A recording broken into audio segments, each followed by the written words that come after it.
अस्सलामुअलैकुम। उर्दू क्रॉनिकल के प्लेटफॉर्म से मैं हूँ शान से बुशरा हारिस और इस टाइम डीएचए गनी इंस्टीट्यूट में मौजूद भी हैं और यहाँ पे मैचेस जारी हैं, T20 कप जारी है और इससे पहले रमज़ान कप भी देखा गया कि किस तरह इस इंस्टीट्यूट की जानिब से ये मैचेस भी करवाए जाते हैं। बॉलर्स प्रोड्यूस करने में हमेशा से ही नाम रहा है। शोहदा के हवाले से जो टूर्नामेंट है पूरा करवाया जा रहा है। मैच के हवाले से मज़ीद क्रिकेट के बारे में मान भट्ट साहब हमारे साथ मौजूद भी हैं, उनसे बात भी करेंगे इस टूर्नामेंट के ऊपर भी और आने वाले जो पाकिस्तान के मेगा इवेंट्स भी हैं उस हवाले से बात करेंगे। जी अस्सलाम वालेकुम। वालेकुम अस्सलाम। कैसे हैं आप?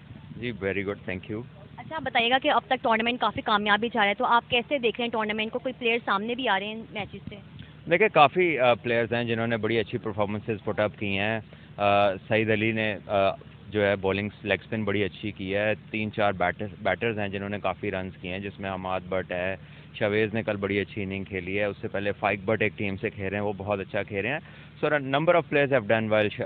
शिराज तेज़ बॉलिंग कर रहा है, अवैस ने आज 3 आउट किए हैं और बहुत सारे नाम हैं पाकिस्तान के प्लेयर खेल रहे हैं। फ़हीम अशरफ भी खेल रहे हैं इसमें, अब्दुल रज़ाक भी खेले हैं, आसिफ अली इस टूर्नामेंट में खेल रहे हैं। So it's been quite a good tournament. तो सीनियर प्लेयर्स के साथ जूनियर्स को खिलाना तो काफ़ी अच्छा, स्टेबल टीम से बन जाती हैं और काफ़ी कुछ सीखने को मिलता है। डेफिनेटली पहले तो एक्सपीरियंस है, ड्रेसिंग रूम शेयर करना, फील्ड शेयर करना, then on the field on the go जब आप किसी के साथ परफॉर्म कर रहे होते हैं तो वो वाली जो इंस्ट्रक्शंस हैं वो एक एज के छोटी एज के प्लेयर्स आपस में वो चीज़ें नहीं करते जैसे एक बड़ा प्लेयर आपको लेके चलता है। तो डेफिनेटली एक ऐसा प्लेटफॉर्म जहाँ पे एक्सपीरियंस शेयरिंग हो रही है। फिर जो कॉज है इस टूर्नामेंट का शोधा को लेके, सबसे प्रीमियर चीज़ तो वो है डीएचए शोधा की याद में ये कर रहा है। जो कौमें अपने हीरोज़ को भूल जाती हैं उनको फिर उनकी प्रोग्रेस में जो है ना फिर मसाइल ही रहते हैं। सो आई थिंक ये बड़ा अच्छा कॉज है। At the same time DHA ने एक प्लेटफॉर्म प्रोवाइड किया है बहुत सारे यंगस्टर्स को और अपने रेजिडेंट्स को भी एक हेल्दी एक्टिविटी दी है कि वो शाम को आ रहे हैं, बच्चे आ रहे हैं, फैमिलीज आ रही हैं, देख रहे हैं। So overall it has been a great opportunity. तो आपको लगता है जैसा आप में टैलेंट था वैसा कोई प्लेयर अभी तक आपको नजर आया है? देखिए बहुत अच्छे प्लेयर्स हैं और जो है कंपैरिजंस में हम लोग नहीं जाते हैं। ऑब्वियसली इनका टाइम है, आजकल की डिमांड्स और हैं, गेम में स्लाइट चेंजेस भी आए हैं। Obviously basics remain the same but उसके अंदर नई चीज़ें, इनोवेशंस आ रही हैं और अब के लड़के बड़े अच्छे एथलीट्स हैं, बड़े अच्छे फील्डर्स हैं। शॉट मेकिंग बड़ी इनोवेटिव हो गई है। So they are doing really well. लेकिन जब आप क्रिकेट खेल रहे थे तब यही कहा जाता था कि मॉडर्न क्रिकेट को आप फॉलो करते हैं, तो आजकल ये मॉडर्न क्रिकेट का ही दौर है, तो आपको लगता है आप उस टाइम पे जो खेल रहे थे आज के जो प्लेयर्स हैं वो उस चीज़ को फॉलो करें? देखिए कुछ रूल्स तब्दील हुए हैं और जब भी रूल्स चेंज होते हैं तो स्ट्रेटजीज चेंज होती हैं, टैक्टिक्स चेंज होते हैं और डेफिनेटली फिर वो चेंजेस जब आ जाते हैं ज़्यादा रूल्स के साथ तो फिर वो अप्लाई भी हर जगह होते हैं।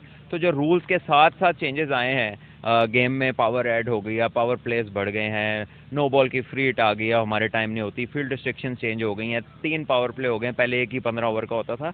तो काफ़ी कुछ बदला है, T20 क्रिकेट बढ़ गई है, तो गेम की पेस में थोड़ी तेज़ी आ गई है। तो ये अभी उससे ज़्यादा है, डेफिनेटली फ्रॉम आवर टाइम अभी ये तेज़ी ज़्यादा है। अच्छा, पाकिस्तान टीम गई है श्रीलंका टेस्ट मैचेस खेलने, तो उनके लिए क्या ख्वाहिशात आप करेंगे, क्या पैगाम देंगे और आपको लगता है एक स्टेबल टीम है?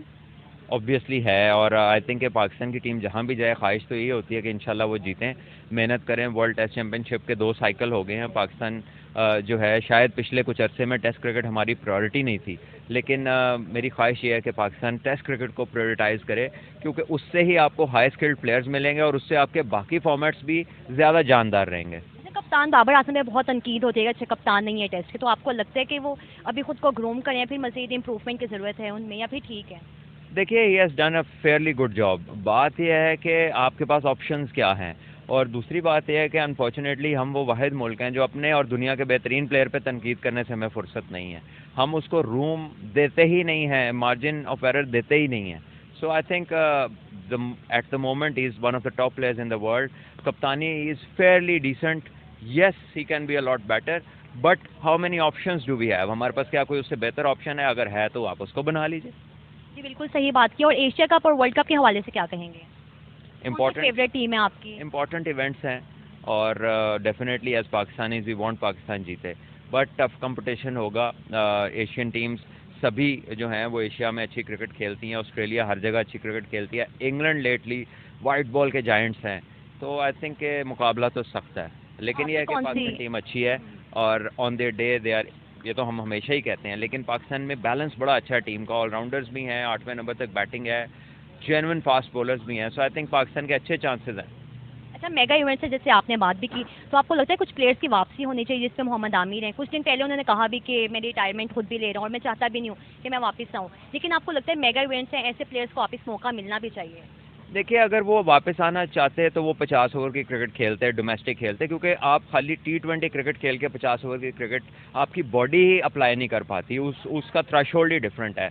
सो आमिर ने ठीक कहा, उसने अपनी रिटायरमेंट नहीं वापस ली, और अगर उन्होंने ली होती या उनका कह लीजिएगा उनका एम होता 50 ओवर का वर्ल्ड कप खेलना, तो वो 50 ओवर की क्रिकेट खेलते हुए नजर आते। लेकिन लाइनअप वैसे हमारे पास है नहीं बड़े इवेंट्स के लिए। अब देखिए, अब शहीन शाह अफरीदी भी हैं, नसीम भी हैं, लेकिन आमिर जैसा बॉलर नहीं है, वैसी variation in swing out swing वैसा बॉलर अभी तक पाकिस्तान के पास नहीं आया। देखिए, मेरा नहीं ख्याल कि शाहीन किसी से कम है।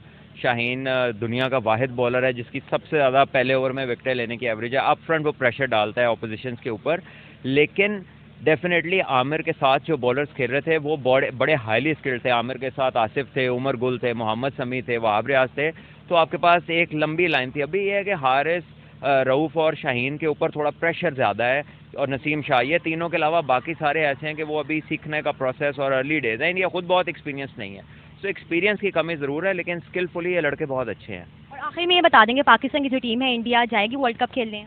आई थिंक जाएगी। जाना चाहिए? देखिए, जाना भी चाहिए और इंडिया को आना भी चाहिए। उनके पास कोई बहाना नहीं है, वो एक पॉलिटिकल डिसीजन है, जिसको हमेशा वो उसका वावेला मचाते हैं, बट जहाँ सारी दुनिया आ सकती है वहाँ इंडिया इज़ नो एक्सेप्शन। ठीक है sir, thank you so much for taking out the time. आपने गुफ्तगू जानी थी कि किस तरह सलमान बट साहब ने बात भी की मैचेस के हवाले से, और जो आगे मेगा इवेंट्स भी आ रहे हैं जिसमें एशिया कप है, वर्ल्ड कप है, और प्लेयर्स के बारे में बताया कि शहीन शाह अफरीदी की खास तौर पर बात की कि आमिर के हवाले से बहुत बातें की जाती थी कि आमिर की वापसी होनी भी चाहिए, लेकिन उन्होंने बताया कि शाहीन से अगर कोई बॉलर पाकिस्तान के पास बात की जाए तो अब तक नहीं है, और वही बेहतर बॉलर हैं। जैसे आप देखते हैं कि पहले ओवर में जिस तरह से विकेट्स निकालते हैं, और यॉर्कर जो उनका काफ़ी एक जिसकी वजह से उनको इतनी पॉपुलैरिटी भी मिली। तो आपने बाकी गुफ्तगू भी जानी मैचेस के हवाले से भी, और बाकी फाइनल मैच भी है इसी इंस्टीट्यूट में, तो अब देखेंगे कौन सी टीम जो है विन की तरफ भी जा रही है। और मुझे भी आज की इस वीडियो से इजाज़त दीजिए। अल्लाह हाफिज़।